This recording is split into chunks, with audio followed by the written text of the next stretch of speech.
we did an actual tribute to Don Prudhomme for his car that he won Indy 50 years ago, which was the Hot Wheels car that I played with as a kid. People, when they saw the unveiling, hopped on flights and drove to that race to see it live. The fans were coming up to me crying, saying that car had such an influence on me as a kid. And then Snake's there all weekend, and then we win with him standing right behind the car. It was just like the most unbelievable weekend. How did your time driving for Don influence your career? You know, he's larger than life for me. So I played with his Hot Wheels, right? Built the models. You know, we were at the races as kids. My parents knew where to find me. I was at his pit area just watching, you know, as a little kid. So I watched the way he walked. I watched the way he talked to people. This is before I drove for him. So he's somebody you'd want to emulate. If I was an IndyCar driver, I'd want to emulate A.J. Foyt. How did he go about things? If things went bad, how did he fight people? Like, I want to know everything, right? Same with Mario Andretti, Richard Petty, all those big people that have influences on people coming up. So really for Snake, I watched the way he drove, how good he was, but how smooth he was. And I tried to emulate that. And then it's weird that he called and hired me. So here I was driving for the guy that I wanted to emulate. But I had his pictures everywhere on my wall, so I felt like I knew him even before I know him, yeah. Yeah, so it sounded like his influence was really more as like exemplary, like something that you were using as a blueprint. And it's weird driving for him. Now my wife will say, I do something. She'll go, that's a snakeism. Because there's things that he does, and people, you don't make fun of him, but the way he talks, the way he moves, people, we and me included, like, with my friends, we would always emulate it, you know, like, hey, Snake's like, hey, man. And he's like, so cool, right? But the way he would walk with his fire suit, you know, kind of slither, because he's called a snake, and just smooth. But I found myself after working for him, like, he taught me how to, this sounds weird, he taught me how important a good pair of shoes are, because you go to these big events and you sign autographs and you walk around and you do all this and you learn quickly that you want a good pair of shoes. He taught me how to pack clothes, how I could pack, because he had a Learjet, and so I'm flying privately, and he taught me that you don't bring a big bag, first of all, especially if there's more people on the flight. There's not a lot of room, but he taught me how you pack a certain way. You only need to pack on long trips that are business. You could get away with 2 pairs of slacks and then 4 or 5 shirts and mix and match them. And just little things like that. Yeah, it's crazy that how much he taught me off the track. More, and he is like a father. My dad's great and taught me a lot, but I mean, on the road, things like that, he was like a second father. So I learned a lot in that amount of time, and we're still super tight.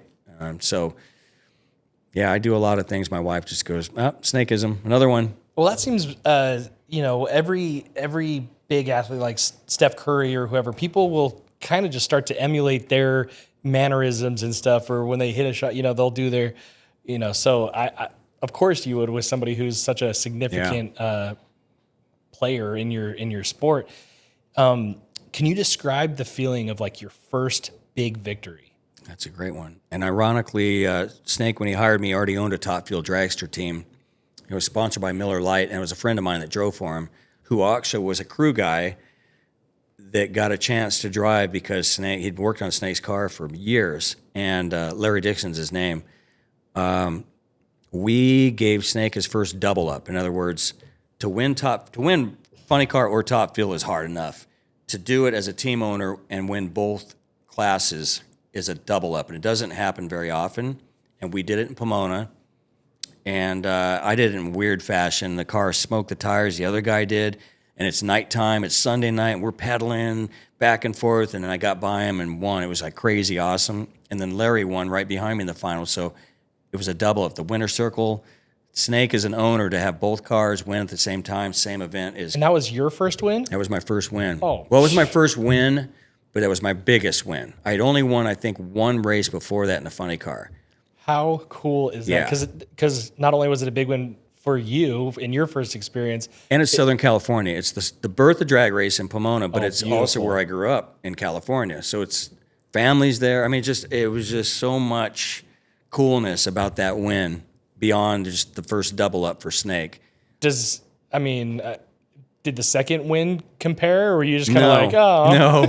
I mean, it's you still set the cool, bar too but high. that was a good one in a lot of ways. What did it mean to win the U.S. National Trophy in 22 after 25 attempts? Right, like so it was get like the that, championship thing. I was like being compared to, Mickelson and all these people who never won a championship but were good at the sport. So finally won a championship, but then now they're like, okay, but you haven't won Indy, and that's a big race. That's right up there with a championship to be an Indy winner. Like you're introduced in press conferences and in rooms as an Indy winner as much as a champion. So it's a big deal. So I was like, man, am I ever going to win this in my career? Like now a championship, and now I'm like, oh my God, they won't get off me. And then it happened. And then it went back to back. We won it twice. So, and we did it as in 2022, we won it. I did a tribute to the Hot Wheels car, and we secretly called Hot Wheels, and I talked my sponsor, and they let us do it, and we did an actual tribute to Don Prudhomme for his car that he won Indy 50 years ago, which was the Hot Wheels car that I played with as a kid. So we did that car, and we won the race with him there. So it was like the most unbelievable weekend ever for me. You tend to, it seems like if you're going to have your first something, or it has to be extra special for some reason, whether it's in your hometown or it's other people, you know,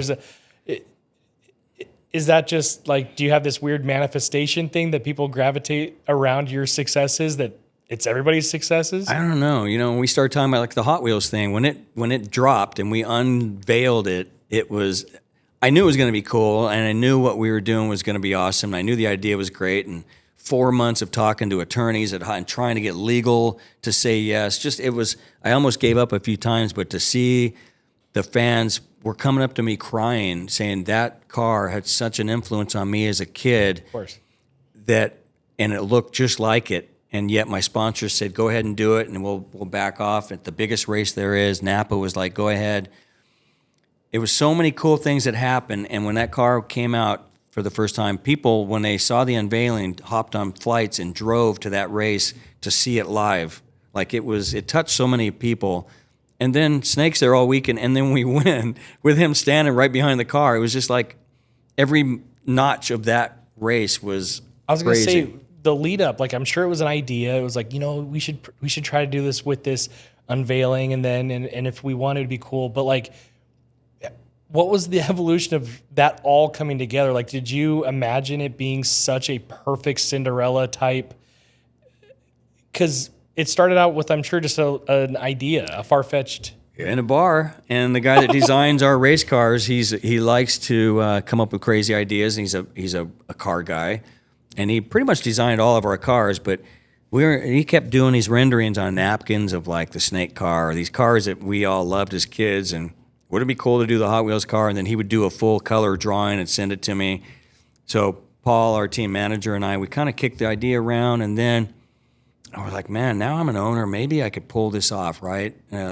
So I called our sponsor, and I couldn't believe when they said, I explained everything to him, sent him an email saying this in our sport, it was such a big deal. Don Prudhomme, the Hot Wheels car, Indy 50 years ago. And the girl that is in charge at Napa said, yeah, I'm all for it. Keep us posted. So then I called Toyota, who's our sponsor. Yeah, we love the idea. Then I had to call Snake. And I was in Ohio in a rental car, and I had to pull up the road, and I called him and woke him up in California. And he was laying in bed, and I said, I'm going to send you something on your phone. And it was a drawing, like full color 3D version of that car. But it was our car as his old Hot Wheels car. And I sent it to him, and he was just quiet. And I'm like, are you there? Did you fall back asleep? Yeah. What's going on? He's like, no, man. He goes, holy shit. He goes, is this for real? And I go, we'd love to run it, but I got to have your approval. Like, I got to talk to Hot Wheels too, but I got to have yours first and your blessing, right? And he just kept saying, holy cow. He's like, yeah, you got mine. Really? So then it Hot Wheels. And now with the Barbie movie was coming out, so Mattel had plus it's a lot of legal stuff with the Hot Wheels car. What if something happens to the car and it hurts somebody? I mean, all this. So it was 4 or 5 months of legal stuff with Hot Wheels before they finally said okay, and it was like a week beforehand. We'd already done the car actually. Oh, and they hadn't signed off on it. So that was the process, and we'd already did it. We made the uniforms up, and the crew guys all looked like it was 1973. They had the full-blown yellow Hot Wheel uniforms like they had back then, and Snake flew out for the race. Of course. And it was just crazy. It was, to this day, it's just nuts. You have 75 funny car wins. John Force, 157. Yeah. Are you chasing his record? Oh, no, shoot. Man, I'm very happy to be in the same breath as him. But what's weird is he had the bad accident and he's been out. So my publicist reminded me the other day that I'm the winningest active driver now that he's not actively driving, which is weird. It's a cool time. Because I'm like, my whole life I will be number 2 to John Force, and that's okay. He's unbelievable. He's the GOAT, right? He's the Tom Brady. He's the Elvis of everything. So I don't mind being second, but it's weird not having him out there. And but yeah, I mean, it's like people are like, my God, 70-something wins. I'm like, yeah, but Force has almost double that. So it'll never be surpassed. Nobody will ever break that, ever. It's unbelievable. Unless you're going to. There's no way. No, I mean, I could win. No, it'll never happen. You've had such a amazing career, but a very long one. Like it's I don't know how common it is to be able to celebrate 30 years behind the wheel, but you did. You celebrated during the NHRA Arizona Nationals, 30-year celebration. How did that feel? And reflecting on the milestones, what did that mean? I don't feel that like it's been that long or that old.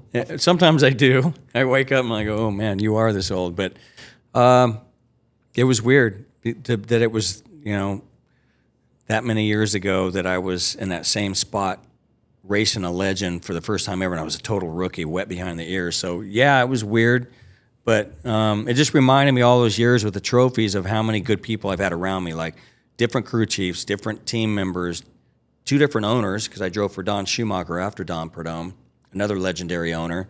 And to have 70-something trophies, you've got to have really good cars, but you got to have good people that make the car go as fast. So I'm not as good as many trophies as I don't think. I just think I've had really good cars. That's humble. There's times that I feel like I've won the race, on a good reaction time, but most of the time I'm like, man, good thing I got a good car. What would you want your legacy to be when you retire for the drag racing world? Leave it better than it was when you got it. So every championship we've won, I've always made a point of all of our team working hard. That time that I'm currently the champion and celebrating, and every race they're announcing me as the current champion, and taking it into magazines and TV shows and places it wasn't before, and helping get the sport out to be bigger and better than it was before I was champion, and representing the sport as a champion. And I think we've done a good job of that. I've had great sponsors, but I think we've created this. What's cool about my sponsors, I have a lot of NASCAR teammates. With Napa Auto Parts, I've got Chase Elliott, who's a fan favorite, great driver, always up front. And it's always been that way. So I've always had other sports where I've gone to go do podcasts or shows and been on with, Dale Earnhardt Jr. or, some of the best drivers in other sports. And it's cool because I feel like it gets our sport a little more out. You're going to UFC fights and having, being announced that I'm there is like, some people are like, what is drag? Like, I have no idea. Then they see it on TV and go, hey, that guy this is what he does. And then like checking it out. Well, that 2 more eyeballs right there. And just, it's like fighting. Like you become fan when you get close or behind the scenes, like Poirier, however you say Dustin's name. He just attracts people because that he worked hard. He's not flamboyant. It's and things like that grew me more on the sport. Totally. Certain fighters, and I think it's the same way with any IndyCar, NASCAR, drag racing, whatever it is. It's the personalities, no matter what, and you get to know them better. And so hopefully that worked throughout my career.